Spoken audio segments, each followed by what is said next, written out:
வணக்கம் நேயர்களே, கடலூர் டிவி நேயர்களுக்கு லட்சுமணா அன்பு வணக்கங்கள். இப்போ நம்ம பார்க்க போகிறது வார ராசி பலன் 27ஆம் தேதியிலிருந்து 2ஆம் தேதி வரை இப்படி இருக்க போதான்னு பார்க்க போகிறோம். ஸோ எப்போதுமே சொல்கிறதாங்க, ராசிக்கு பார்க்குற லக்னத்துக்கு பார்க்க ரொம்ப பர்ஃபெக்டாக இருக்கும். உதாரணமாக ஒரு மகர லக்னம் விருச்சிக ராசினா நீங்கள் விருச்சிக ராசிக்கான பலன்களை பார்க்குறோம், மகர ராசிக்கான பலன்களை பார்க்கும்போது ரொம்ப பர்ஃபெக்டாக இருக்கும். முதல்ல வர்றது பொது பலன்கள், அது வரும் தசாபுத்தி பலன்கள். உங்கள் ஜனகால ஜாதகத்தில் என்ன தசாபுத்தி அந்தரங்கள் வருதோ அதை வந்து மிங்கிள் பண்ணி பாருங்கள், ரொம்ப பர்ஃபெக்டாக இருக்கும்.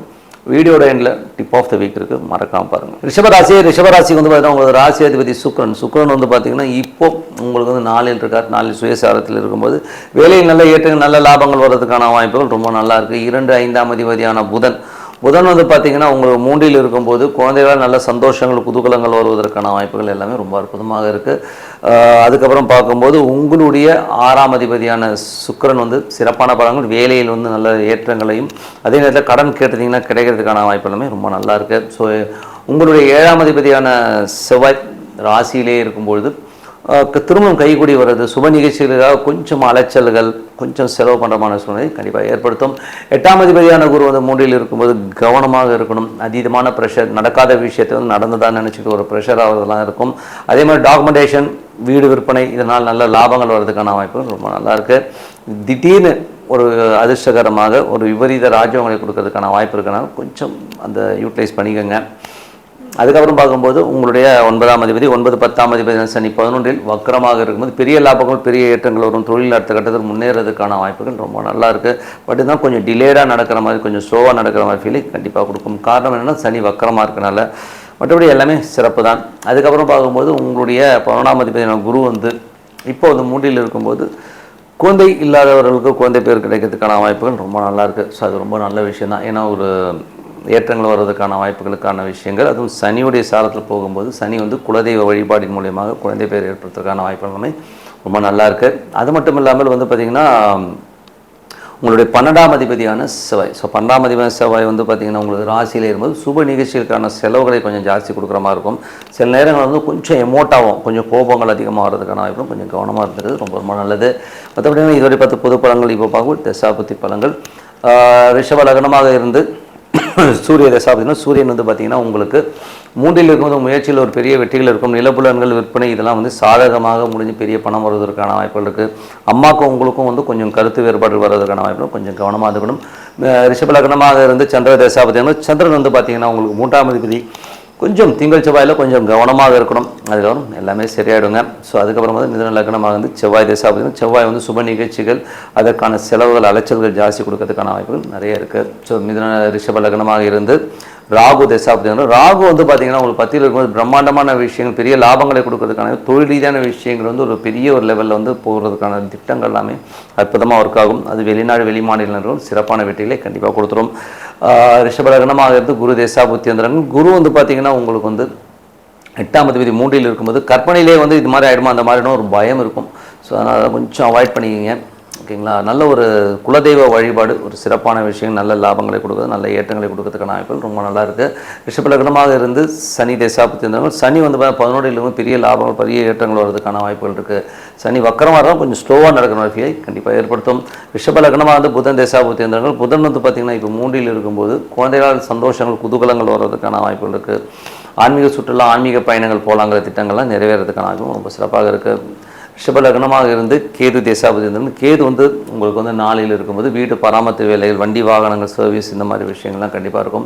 ரிஷப லக்னமாக சுக்கிர தசாபதினா சுக்கிரன் வந்து 6ஆம் அதிபதி உங்களுக்கு வந்து 4ல் இருக்கும்போது நிலபுலன்கள் ஏதாச்சும் சொத்துக்கள் லோன் போட்டு வாங்குறது, தாயோட உடல்நலம் சம்மந்தமான விஷயங்கள் கொஞ்சம் கேர்ஃபுல்லாக இருந்துக்கிறது இதெல்லாமே பார்த்துக்கணும். வேலையில் நல்ல ஏற்றங்கள் நல்ல லாபங்கள் கண்டிப்பாக இருக்குங்க.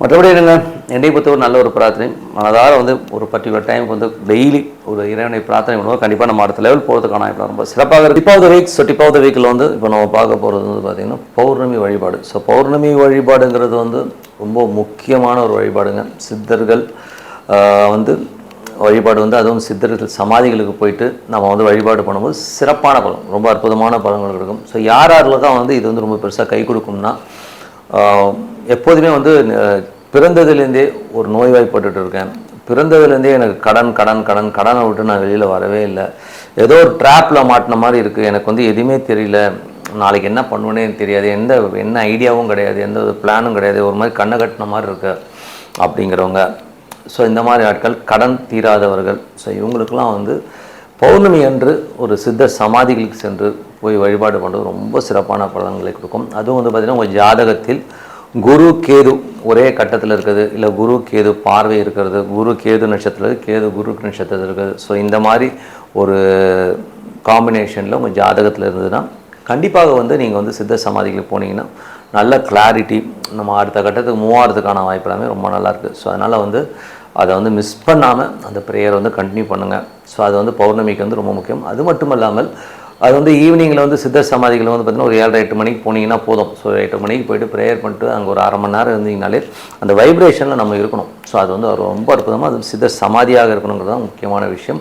நீங்கள் போய் பாருங்கள் பௌர்ணமி அன்னைக்கு. எனக்கு தெரிஞ்ச ஒருத்தர் வந்து பார்த்திங்கன்னா ரொம்ப கஷ்டத்தில் இருந்தால் அடுத்தது என்ன பண்ணுறதுன்னு தெரியாமல் சைக்கிளில் சுற்றி இந்த ஒரு ஆள், அவர் வந்து பார்த்திங்கன்னா அங்கே போய் படுத்து தூங்கிடுவார்.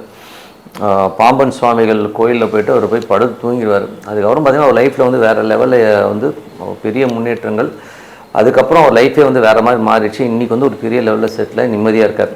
காரணம் என்னென்னா அந்த வழிபாடு. இன்றைக்கும் வந்து ஒரு பாம்பன் சுவாமிகள்கிட்ட வந்து பௌர்ணமி போயிடுவார்.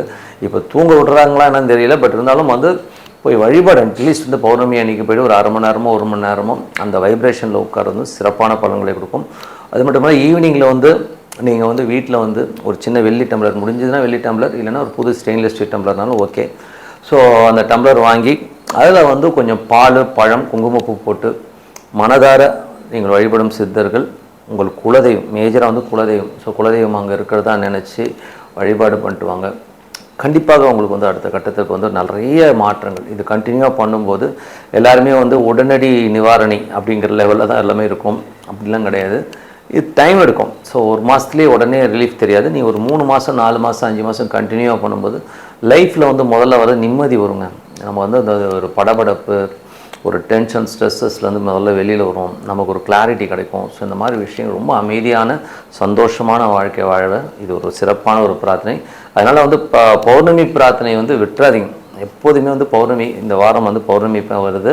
ஸோ அந்த பௌர்ணமி அன்றைக்கி சித்த சமாதிகள் போய்ட்டு வழிபாடு பண்ணும்போது சிறப்பான பலன்களை கண்டிப்பாக வரும்னு சொல்லிட்டு உங்களிடம் விடைபெறுவது உங்கள் லக்ஷ்மினா. நன்றி, வணக்கம். கடவுள் அருள் டிவியை பார்த்தமைக்க நன்றிகள். மேலும் இது போன்ற தகவல்களை தெரிந்து கொள்ள கடவுள் அருள் டிவியை சப்ஸ்கிரைப் செய்யுங்கள். மறக்காமல் பெல் ஐக்கானை கிளிக் செய்யுங்கள்.